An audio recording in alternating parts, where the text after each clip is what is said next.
Welcome everybody to another episode of Biryani Football Podcast. My name is Miraj Sandela. This is my co-host, my dad, and we're really excited to bring you with another very impressive week of football. A lot of upsets, a lot of blowouts, and close games that people honestly we did not just expect coming. And to be quite frank, we know nothing about football. We're really excited to get it with you this week. Yeah, don't listen to us, guys. We know nothing. Apparently, we know nothing because last week when we talked about things, I even put it out there saying that this might not be the week where NFL wants to advertise, but oh my gosh, there were some crazy games across the board. And I don't know. That's what makes it fun, right? Yep. I mean, we keep on repeating this phrase any given Sunday, anything can happen. When 53 men who are motivated can go against each other's teams, and what happens next is only you cannot write it up, you cannot make a script, and whoever says that NFL is scripted, they should just go back and watch this week, and it's absolutely there's no truth to it. Yep. So yeah, I mean we ought to break some games. John, do you want me to go ahead and start, Viraj? Yeah, sure. So I picked up 3 games for you, and Viraj has like a couple games. The first game I want to get right off the bat is Cowboys versus Cardinals. One of the weirdest stat that I saw is like Cardinals won 5 games out of 10 games, and all those 5 came against Cowboys on a Monday Night Football. Wow. How weird of a stat is that? I mean, that's crazy. So whenever Cardinals are playing Cowboys on a Monday Night Football, then you can write it up. I mean, you can take it to the bank, I guess, because we don't know, right? So Cardinals 27, Cowboys 17. I mean, there are some self-inflicted wounds. I mean, Cowboys offense is great, but not great when they turn it over. Turn it over on downs or fumble the football. You can't win games like that. Doesn't matter if it is home turf or an away game. You cannot win when there are turnovers. And obviously their defense is atrocious. They look, Jacoby Brissett looked like he was Tom Brady or something. I mean, all he had to do was just throw it to Marvin Harrison Jr. He just was doing again and again and again. Marvin Harrison Jr. had 96 yards and a score. Dallas just could not convert those red zone trips to points, and 5 sacks on Dak Prescott. My gosh, that was crazy. And the other one was, on a sidebar, Stephen S. Smith was with Jones, Jerry Jones, and in his box watching the game, and Cowboys were playing absolutely bad. I mean, there was, as soon as Stephen S. Smith walks away, lo and behold, they had a block punt return to a touchdown that gave Cowboys a spark. So Jerry Jones, do not keep Stephen A. Smith in your box when the next time. That was crazy. I mean, like I said, Brissett was looking like crazy. I mean, did you see the 50-yard bomb to Michael Wilson? That was crazy. I mean, that was really good. I mean, Cowboys at this point, I know, they brought Logan Wilson as a part of this trade deadline, but I don't know if that's enough to kind of really turn that atrocious defense around. Or if they're done, I'm not sure. I mean, George Pickens, I don't know if you saw that really dumb penalty where he was giving that. Well, that's why Pittsburgh shipped him off.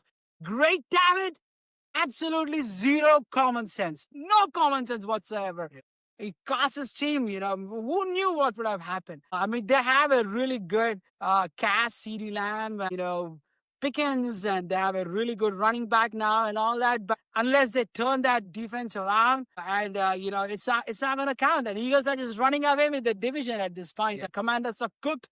Jaren Daniels is gone for this. Who knows whoever, right? And by the time he comes back, even late in the season, it might be too late. Giants are a mess. So, I mean, Eagles at this point is running away. I mean, that guy, their GM, Roseman is just like, my gosh, just pieces every single day, moving the pieces here and there and making it count every single day. Jalen Phillips from Dolphins and so many pieces to Vic Fangio's defense at this point. Jair Alexander. They got it for cheap, too. They're like dead cheap. Who knows how effective they're going to be, but it's like throwaway stuff. But, we'll see. We'll see. But at this point, it's safe to say, Cowboys probably they might be done. They might be a wild card if they, at the best, if they make a crazy run. But NFC is no joke. Look at Seahawks. Look at 49ers. Look at Rams. I mean, they're all in one division. Packers, Lions and all these guys, even Vikings, even in North. You don't even have to talk about the South, and every every division FC is like so competitive at this point. So you don't know, but in my opinion, like Cowboys might be done. They might be looking at next year. What do you think, Raj? Yeah, I think, Logan Wilson, I feel bad for him because he went from the worst defense to the second worst defense. I mean, I wonder how he feels in that, not being able That's to. true. And he has a lot of potential too, but just not able to fully harvest it because of, I remember only 2 years ago, the Cowboys had the best defense in their first game. Remember when they beat their Giants 40-0 and their fantasy team scored 40 points just on their defense. So it was a really big fall off, and and it shows how effective Dan Quinn was as a defensive coordinator and how ineffective their new DC is now. Yeah. And, speaking of defense, how about that Cardinals defense? They were locking up not just George Pickens, but also CeeDee Lamb, allowing pretty much 0 touchdowns from the two, forcing George Pickens to get a fumble, and honestly and getting those sacks on Dak Prescott. What an amazing defensive performance from the Cardinals. And even though Kyler Murray's gone, this season might not, end off with the playoff spot for the Cardinals. If I was a Cardinal fan, I would have a lot to look forward to with this defense going against one of the maybe the best offense in the league right now, and putting them to sleep. So I would be very happy if I was a Cardinals fan right now. Looking forward to next year with this offense. Marvin Harrison Jr. He has been playing very suspicious and sketchy lately, but a good game for he's him. finally living up to his namesake, and I have good hopes for him. Two things I would say on Cardinals. I'm not a big Kyler Murray fan. I'll be honest with you. All he does is just running around. He just does that. And I've never seen where he a game where he puts the team on his back without running. Pure pocket passing or even just throwing the touchdowns. He hasn't really been good since 2021 or something. Yeah, since he got the big contract, right? And the other tidbit is Calais Campbell, oldest defensive guy in the league. Amazing, unbelievable. He's so good still, and it's crazy. The second game I really want to touch on is the Seahawks versus Commanders. Oh my gosh, Sam Darnold, he completed his first 17 passes. 17 passes on the trot. Insane. And he was on the pace to getting a record. And I saw when he missed the 18 pass, it was not a good pass, to be honest. But still, he was on fire. Mendes could not get even close to him. Dan Quinn led team. Seriously, it's not even close. Rookie Torrey Horton caught 2 of those scores. Obviously, they ran away with the game 38-14. And Cody White had a 60-yard touchdown to the mix. Unbelievable. Sam Darnold was on fire. All his receivers were playing. Engine by. He's like a revelation. We knew he was a consistent player year in, year out, but this could be a breakout year for him, setting up for the record contract here down the road. He was really good, along with his other wide receivers as well, and a good running game. It's simple, guys. Come on, run the ball, set up for a big play down the field with this. If you're able to do that effectively, that's the ball game right there, for offensively speaking. And that's exactly what Seahawks did. And, the new coach McDonald is doing a fantastic job motivating his team. For a West Coast team to come all the way to DC, literally on the other side of the country, and really put a lick on the Commanders. That was great. That was unbelievable. I did not expect. I thought the Commanders were poised for a breakaway game to at least put up a fight, but I did not expect that kind of a limpy showdown. On a sad note, Jaden Daniels, he dislocated his elbow, and it was pretty gruesome to watch. Apparently, it was not as bad as they showed on the camera, but right now they're saying it's they don't know when it's going to come back. It might be 4 weeks, 5 weeks, and if they have a run and they're deep in the playoffs and make the playoffs, maybe it might be worthwhile to bring him in. Even Coach DQ said that it was not a great idea for him to put him in, especially when the game was just running away. So sad for him. Great kid, great potential, but he needs to get out of this circle of these injuries, man. Seriously. It goes across the O-line, the coach, and the player itself. But wherever he can mitigate those injuries, he should do so.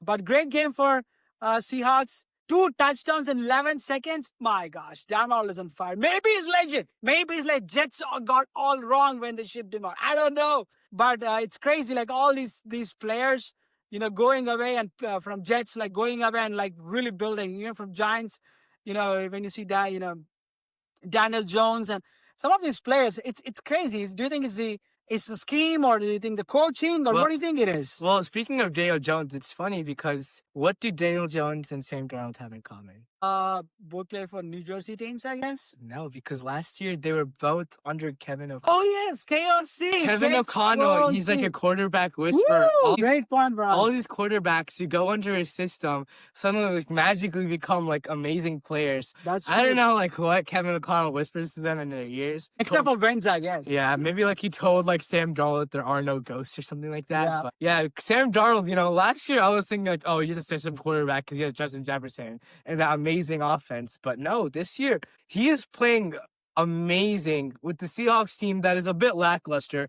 I'm not saying it's a horrible offense, but I'm saying that Sam Darnold is really elevating the team around him. So I'm good for him. He might be able to snag maybe a comeback of the year, player of the year, something like that. And I'm really excited for him. I was not expecting to be good this year. I thought it was just going to be like a regular quarterback, like Kirk Cousins or something. Yeah. But he's really setting himself apart from the rest of the league. Absolutely. The third game I quickly want to go is the Packers and Panthers. Packers, come on. Why couldn't you play like this last week? Exactly. What happened to you guys? Panthers beat easy game. Rico Dowdle again rushed for 130 yards and 2 touchdowns and helping Carolina edge out NFC leading Green Bay. Rookie kicker Ryan Fitzgerald drilled a 49-yard game winner as time expired. And Green Bay had 5 red zone trips, but only had converted twice. Only once, right? And Jordan Love threw about for 273 yards, but had a costly interception and a fumble. So yeah, did you see the leather helmet inspired? Yeah. It's crazy. I actually saw that. I had a backstory. I had an interview with NFL. This was not as a player, but as an IT guy back in 2008. So I got to go to the headquarters, and it was like a dream come true. Here's the deal. I got an offer from NFL. I rejected it. So that's on my record. I rejected it because I got a better offer from a different company, family stuff and all that. I had to make that choice.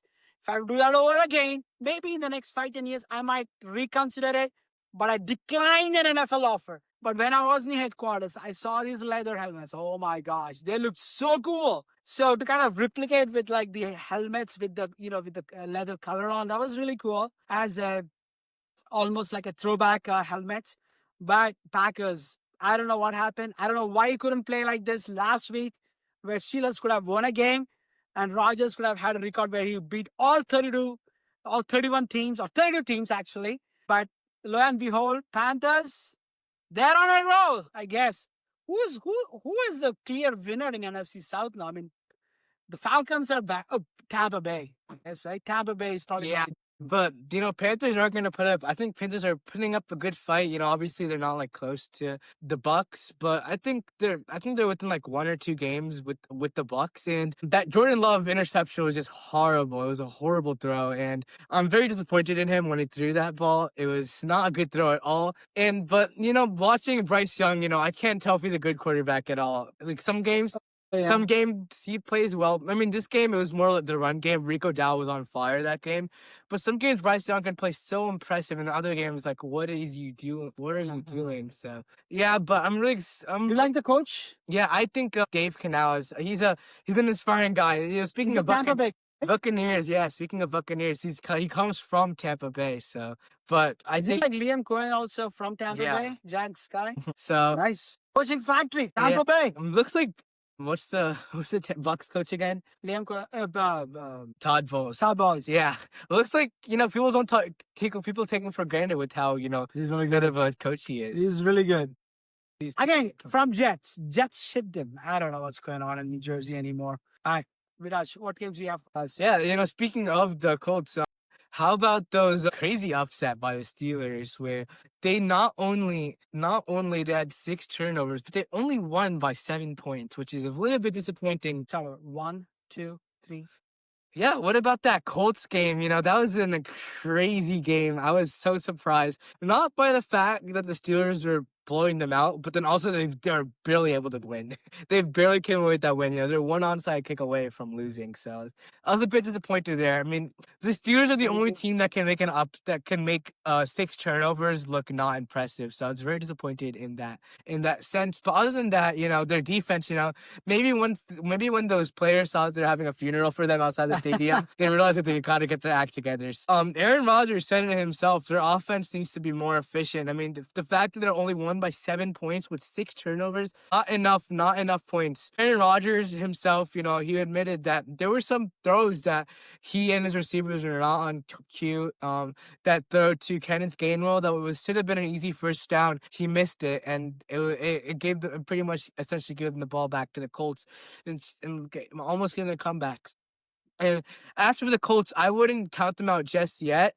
Danny Dimes, obviously, once he starts getting in like this cycle of like making costly turnovers, he kind of continues it. But this is with the Colts. This is a new team. He's a new person. He's not Daniel Jones anymore. It's Indiana Jones. So yeah. I think that he'll be able to come through for the Colts. And they got a better defense now with what's his name? Sauce Gardner. That was a crazy trade. Two first round picks. I don't know how much faith I'll be putting in Sauce Gardner. Not been playing as good as he was in his rookie year, but I think he might still have something, and he might be the player that the Colts expect him to be. And the Colts are lacking a bit in secondary, especially if a player retired earlier in the year. And I think the Colts, they're still number 1 in the league. And I think that they can still be that team. Just need to stop the turnovers, run the ball better. The Steelers, I can't believe they're able to stop Jonathan Taylor, one of the worst defenses in the league, and stop the best offense. So yeah, I'm very proud of them, my Steelers, and but I'm really hoping the offense can do better. DK Metcalf, come on, you gotta catch the ball. I didn't even hear his name. I was watching the highlights. I didn't even hear one. Like that, very disappointing. Come on, man. He has all the skills you need for a receiver. Right. Yeah. Last week you were saying, there's no way the Steelers win. They got to have a miracle to win. Jonathan Taylor, I thought that was going to be the late spin, but I just want to add a couple of points here. The first thing is, you got Steelers heights. Every Steeler probably has a heart condition because the way these games go. Look at these yards. 368 yards that we gave to Colts. I guess we won with 1 score, but still, after 6 turnovers, how can you surrender 368 yards? Yes. Come on! And the number of first down, 26 first down to 17 with Steelers. And third down efficiency is 6 out of 14. Come on, fourth down efficiency, they were able to convert 5 out of 5. I know we're saying defense are amazing in that game, but come on, that's ridiculous. I guess we got lucky in the end. So we need 5 turnovers on the top of it. 6 turnovers on the top of it. We need luck to win. Here. They just did not play good. And the Colts, honestly, I think the biggest mistake is that they didn't run Jonathan Taylor enough. And I was very disappointed. But Kyle Duggar and Alex Highsmith, 2 players, who had Duggar just come too? Yeah, he just came and played amazing. They both combined for 4 tackles and 2 sacks. And, a player that's seldom talked about within the league, but I think is a rising stud, is Peyton Wilson, having a sack and then having a blocked pass that turned into interception from Daniel Jones just when the Colts are gaining momentum. I'm really proud of him. And it was crazy because he doesn't even have an ACL, which is insane for a player like him to be that athletic, not even having ACL. So it's good for him. He deserves it. And TJ Watt, he also had a good comeback game, getting a sack, a strip, the TJ Watt 3, I like to call it. He gets the sack, he forces a fumble, and then he recovers the fumble. And so it's really good to see him back in his old form. Hopefully, the Chiefs can continue against the high-powered Chargers offense next week. All right. Thanks, Kid Raj. This might be my game of the week. Of the year. Maybe of the year. Bengals versus Bears. Wow, what a game. Bengals had that amazing, I think it was 14-point comeback or something like that within the last 6 minutes of the game. And the Jets, when they were at a 92% chance of winning, I think it was, they ended up blowing in the dumbest way possible. It was so disappointing. Bengals has proved how inefficient and coordinated their defenses. It's so disappointing. They allowed almost 600 total yards of offense from the Bears. which is insane. And the same can be said for the Bears, who let 450 yards of offense. For the Bengals, they allowed that, but I think the Bears defense stepped up when it needed to, forcing that Joe Flacco interception, which is a very, very crucial interception that the Bengals got, and I'm very happy that the Bears were able to pull that interception away.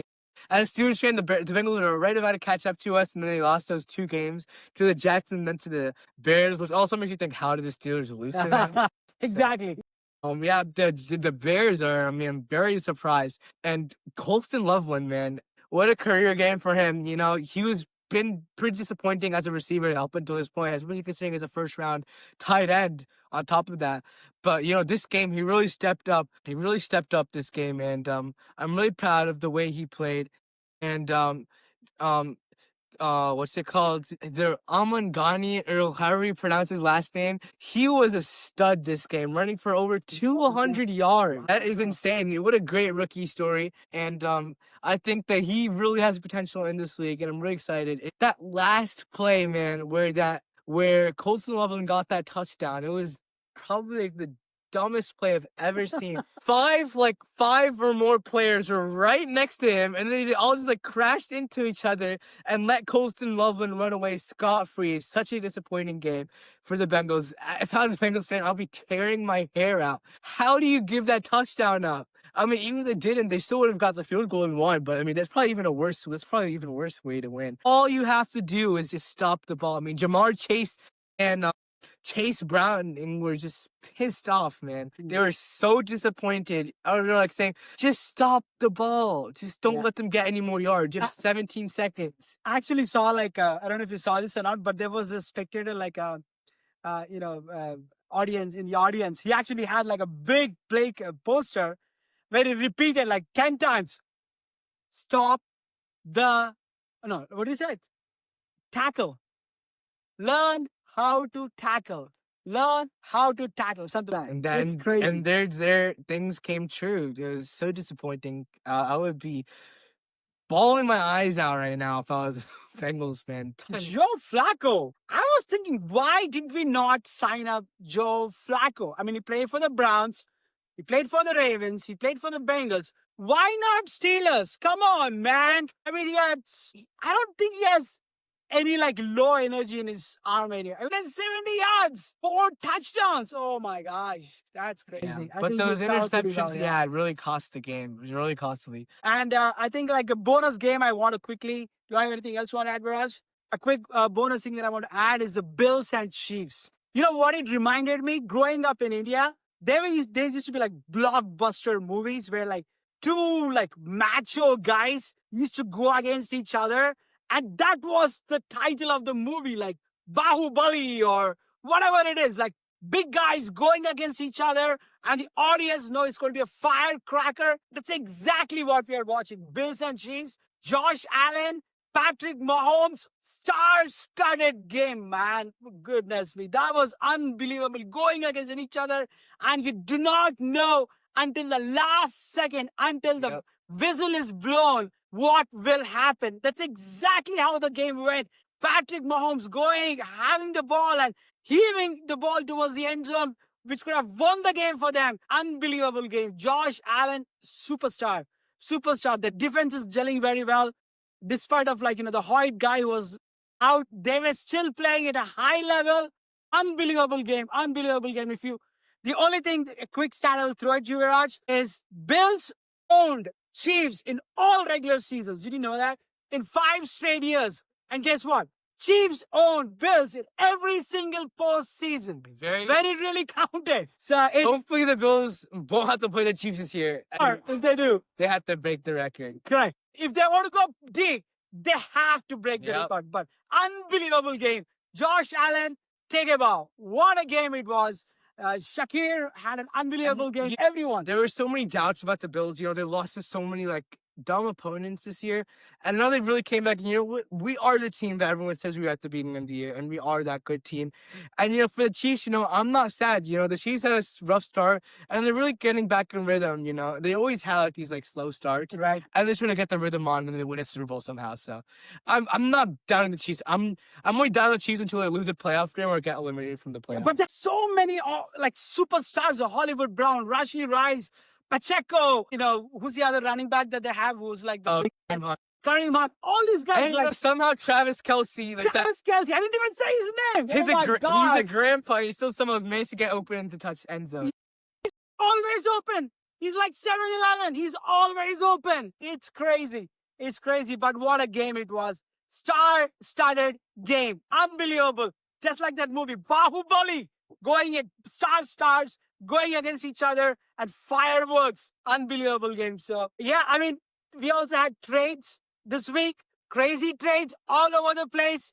I know like Steelers landed a couple guys. MVS for receiving, like Raj said, Sauce Gardner to the Colts. Kyle Alexander. I mean, all over the place. Who do you think won those trades between the Jets and the Colts? Yet to be. I mean, the thing is, Jets always like throw away these super like good guys who do not live up to their potential. But Sauce Gardner, on the other hand, was their poster child. Every game we went to, he was on the game bill. But so, like, we don't know if he's going to still play at a high level, but he's in a good team, though. The team has potential. Sauce Gardner hasn't been playing that as good as he has in his rookie year. I mean, he's really fell off as a cornerback. I think that he's not a shutdown corner. That honestly, the Jets might have ran with that trade. They got 2 first-round picks. I mean, Sauce Gardner was their best.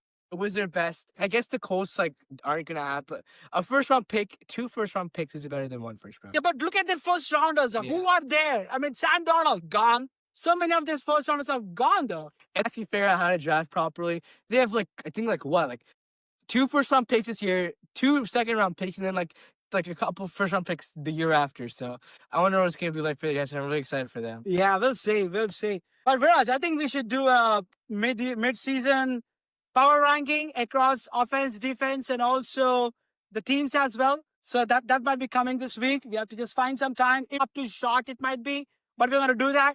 Mid-season rankings, teams, offense, and defense. I think those are the 3. It'd be interesting to throw the coaches as well. What do you think? Yeah, I think we should. Yeah, that's what we'll do. So let us know if you want to see that. Yeah, let us know if you want to see more rankings. As always, like, share, and subscribe. Wait, we didn't say what games are we excited for. I am not prepared with those. Maybe we'll cover in the mid-season rankings thing, or do you have something? Yeah. I was gonna say I'm excited for the Steelers-Chargers game. That's gonna be a very exciting game. I will tell you one tidbit though. 2 of their O-line people are done, which means they are going to put their replacements. Which means if the defense plays at a high level, just like we did with the Colts, we have a shot. Steelers can still screw it up. We have a shot because there's 2 starting O-line guys are not there anymore for the game with the Chargers. On a side note, we were supposed to go to the LA until my daughter said no Los Angeles this week. We were supposed to go and watch the game. So you can blame her for not showing the game live to you guys. Do you want to add anything in the end? No. All right, so great show, guys. Thanks all for your feedback that we've been getting. Stay tuned. We'll bring more. I was just kidding. It's not a game of prognostication, right? We give the information as the best as we can. We don't know. That's NFL. That makes it fun. So thanks for tuning in. We'll talk to you guys next week. Bye. Thank you, everyone. Have a good one. Bye.